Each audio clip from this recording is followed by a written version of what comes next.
दोस्तों, भारत अपनी व्यापार नीतियों में लगातार एक से बढ़कर एक बदलाव कर रहा है। साथ ही घरेलू अर्थव्यवस्था को और ज्यादा मजबूत करने के लिए भी भारत ने अपनी आर्थिक नीतियों में काफी बदलाव किए हैं, जिससे हमने देखा है कि जहां एक तरफ पूरी दुनिया में मंदी आने का खतरा था, वहीं पर भारत में मंदी आने की संभावना लगभग ना के बराबर थी। इसके अलावा जब पूरी दुनिया की अर्थव्यवस्था सिकुड़ रही थी, तब भी भारत की अर्थव्यवस्था काफी अच्छे दर से विकास कर रही थी। ऐसे में ये बात तो साफ हो चुकी है कि भले ही भारत की अर्थव्यवस्था को वैश्विक घटनाओं से नुकसान हुआ हो, लेकिन इसके बावजूद भी भारत अपने नुकसान को न केवल रिकवर करने में सफल रहा, बल्कि भारत ने विकास भी किया है। जहां एक तरफ मौजूदा समय में भारत कई देशों के साथ फ्री ट्रेड एग्रीमेंट को लेकर बातचीत कर रहा है, वहीं पर भारत ने ऑस्ट्रेलिया और यूएई के साथ सफलतापूर्वक फ्री ट्रेड एग्रीमेंट साइन किया, जिससे भारत और इन दोनों देशों का व्यापार काफी तेजी से बढ़ेगा। इसके अलावा अक्टूबर के अंत तक ब्रिटेन के साथ भी एक फ्री ट्रेड एग्रीमेंट साइन होना था, लेकिन ब्रिटेन की अर्थव्यवस्था में आई परेशानियों और ब्रिटेन की सरकार की नीतियों की वजह से भारत और ब्रिटेन के बीच में ये फ्री ट्रेड एग्रीमेंट शायद इस महीने न हो पाए। लेकिन इसी बीच ताइवान ने भारत के साथ एक फ्री ट्रेड एग्रीमेंट को लेकर काफी बड़ा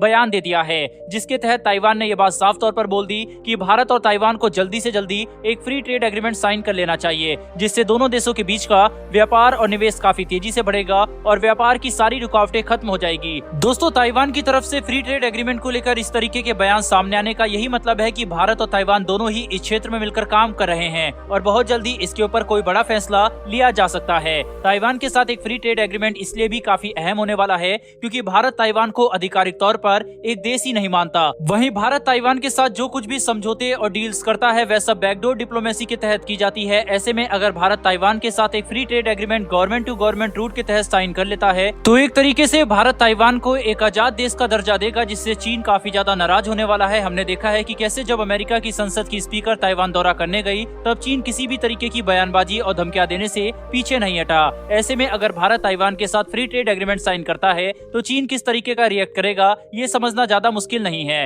हालांकि इस बात से भी कोई इंकार नहीं कर सकता कि भारत और ताइवान के बीच में एक फ्री ट्रेड एग्रीमेंट काफी ज्यादा फायदेमंद साबित हो सकता है। ताइवान भारत के साथ न कि केवल सेमीकंडक्टर तकनीक में, बल्कि 5G टेक्नोलॉजी और आर्टिफिशियल इंटेलिजेंस जैसे क्षेत्रों में भी मिलकर काम कर सकता है, जिससे भारत को काफी ज्यादा फायदा होगा। बदले में ताइवान को भारत जितने बड़े बाजार का एक्सेस मिलेगा, जो कि ताइवान की अर्थव्यवस्था के लिए काफी फायदेमंद साबित होने वाला है। कुल मिलाकर देखा जाए तो भारत और ताइवान के बीच में एक फ्री ट्रेड एग्रीमेंट दोनों देशों के लिए काफी फायदेमंद साबित होगा, जिससे दोनों देशों का व्यापार और निवेश काफी तेजी से बढ़ेगा। वहीं पर ताइवान के साथ एक फ्री ट्रेड एग्रीमेंट साइन होने के केवल कुछ ही सालों में भारत और ताइवान का द्विपक्षीय व्यापार $15 बिलियन के मार्क को भी पार कर सकता है, जिससे भारत और ताइवान दोनों की अर्थव्यवस्था काफी तेजी से बढ़ेगी। बहरहाल बढ़ते हैं हमारी दूसरी खबर की तरफ। तो दोस्तों, श्रीलंका के प्रधानमंत्री ने भारतीय उच्च अधिकारियों के साथ मीटिंग करने के बाद इस बात पर जोर दिया कि भारत और श्रीलंका के व्यापार को काफी तेजी से बढ़ाना चाहिए। केवल तभी दोनों देशों के संबंध और ज्यादा मजबूत हो सकते हैं। साथ ही श्रीलंका की अर्थव्यवस्था में स्थिरता आ सकती है। दोस्तों, श्रीलंका की अर्थव्यवस्था ने एक काफी भयानक आर्थिक संकट का सामना किया, जिसने श्रीलंका के आम जनजीवन को काफी बुरी तरह से प्रभावित किया। ऐसे में भारत और श्रीलंका के बीच का व्यापार बढ़ाना जरूरी इसलिए भी है